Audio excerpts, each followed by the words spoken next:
Hi, I'm John. I'm an engineer by trade and also a specialist in fitness equipment. I'm going to give you a top tip on how to maintain your spin bikes. So this is the sort of thing you might need to do after 6 or 12 months. And quite often a problem will occur where when you're using the bike, the resistance will start to change. So in other words, when you put the resistance on using the adjuster here, you'll reach a point where the resistance just starts to come on, and then it'll get really quite hard work to pedal with only a small amount of adjustment on the wheel. You kind of lose the resolution, if you like, of the wheel. So adjusting it to the resistance you want becomes really quite difficult.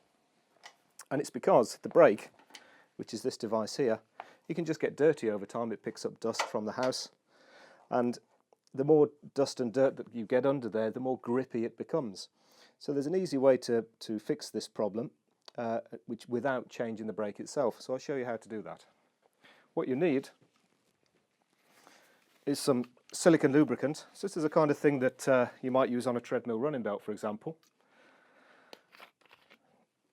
And a couple of cloths just to wipe up the residue. And I'm just going to pour a little bit out onto my fingers and just apply it to the outside of the wheel, and just turn the wheel around and put some silicone oil onto the outside of that rim.